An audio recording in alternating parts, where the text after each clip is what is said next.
Say yes to new beginnings. Yes. Say yes to new standards of excellence. Yes. Say yes to engaging reportage with a difference. Yes. Introducing Yes International Magazine.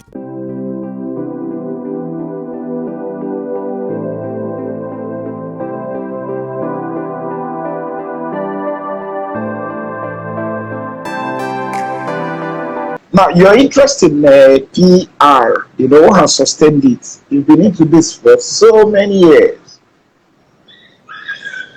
I think when I finished my degree, and I remember I was serving in Ogun State, and to be honest with you, I had such a nice time.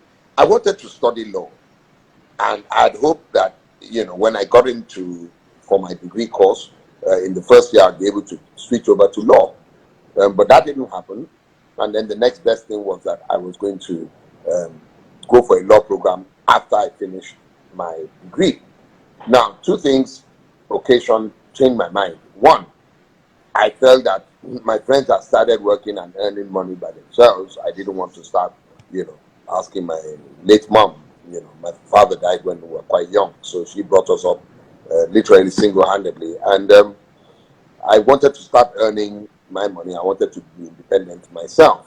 Then secondly, round about that time, I think the Minister of Education was Jubril Aminu, Professor Jubril Aminu, and he said that because there were limited spaces in universities, who had done their first degree couldn't come back to do another course. You could go on to do your master's in anything else or in whatever course, but you couldn't go because you are taking the space of people who didn't have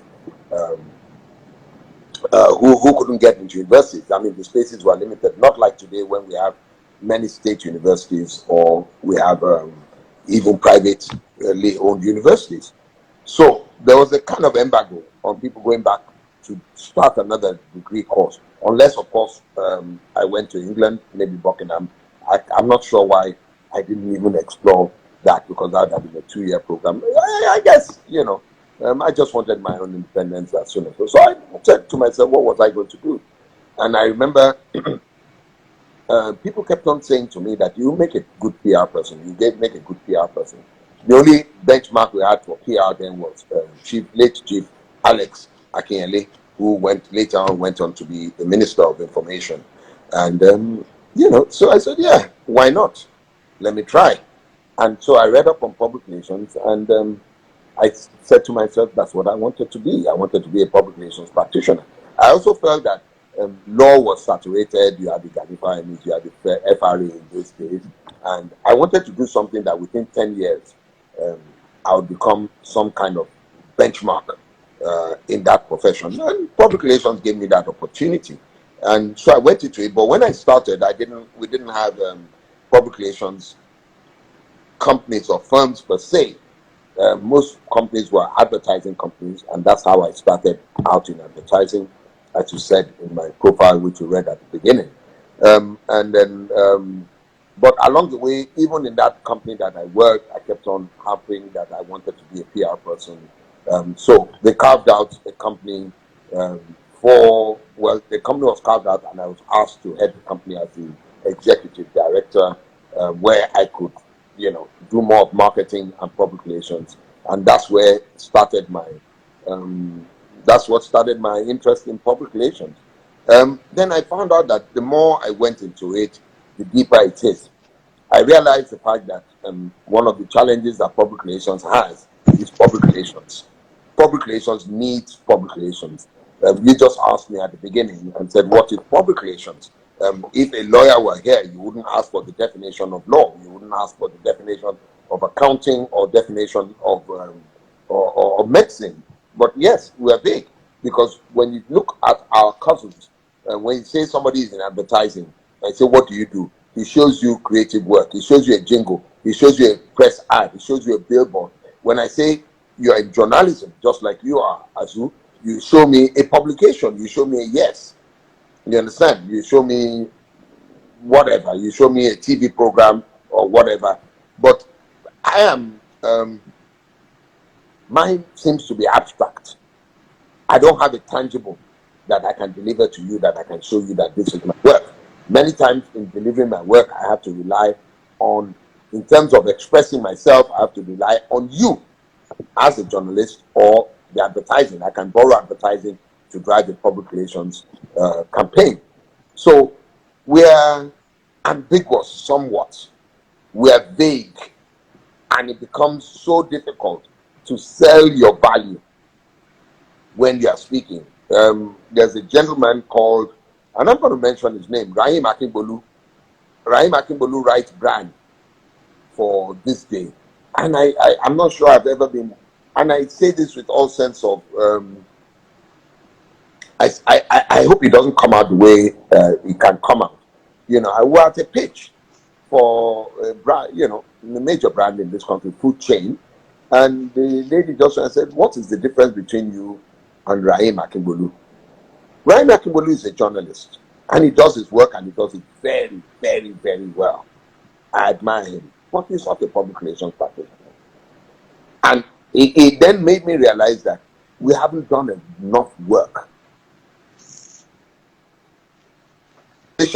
Heal thyself.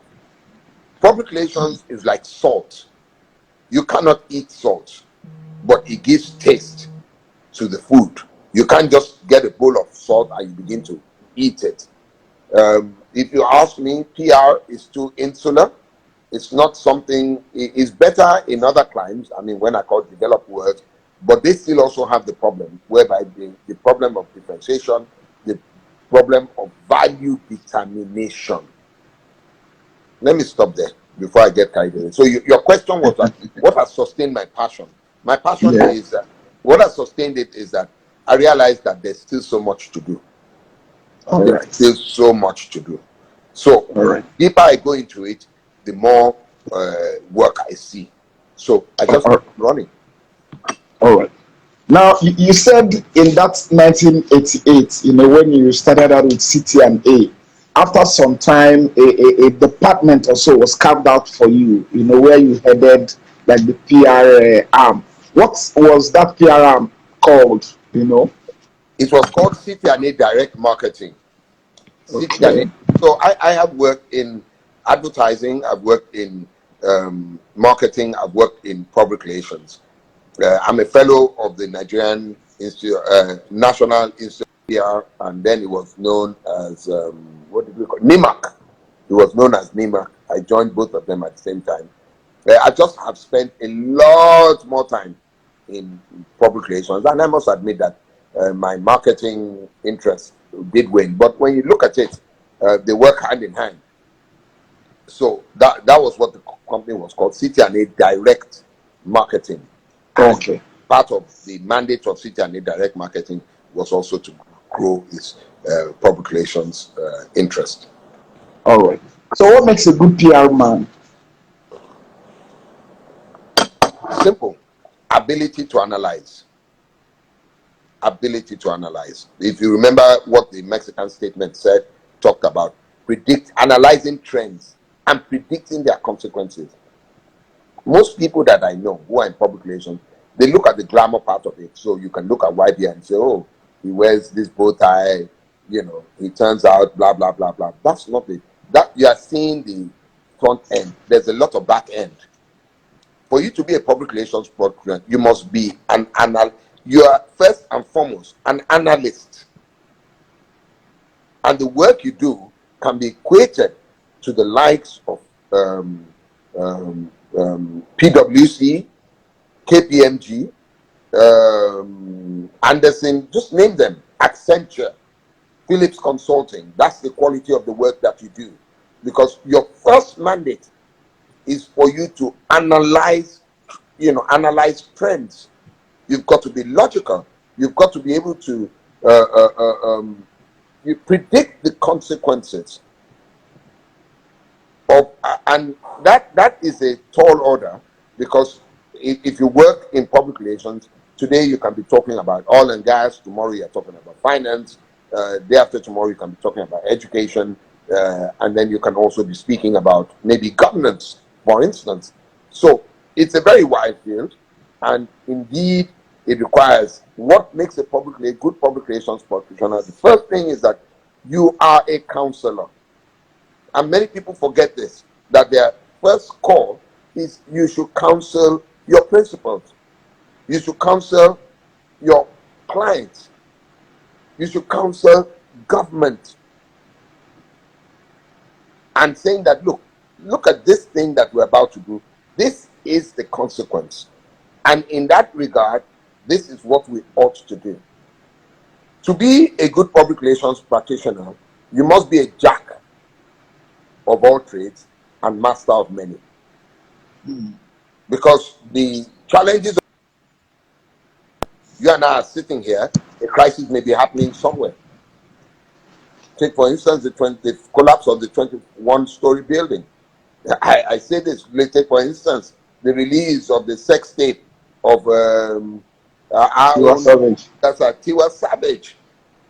There are consequences of some of these things. And one, your work is to anticipate them, to see how you can mitigate, even if there's disaster, which is what you call an aspect of public relations, crisis management. And then again, you must learn how to build reputation. And reputation is largely built on integrity. What is reputation? Is what you are consistently known for, what you are consistently associated with. So these things have become, you remember at the beginning I said, even public relations has become somewhat of a science. What is science? 2 molecules of hydrogen joined with 1 molecule of oxygen will always give you H2O. We need to take public relations to that realm whereby it's become a science. Let me go back to your question. What makes a good public relations practitioner? Ability to analyze trends. Let's follow the Mexican statement. Ability to predict consequences of those trends. An ability to action or program or plan program of action, whichever way, that would be not only in the organization's interest, but also in the public's interest. Interesting.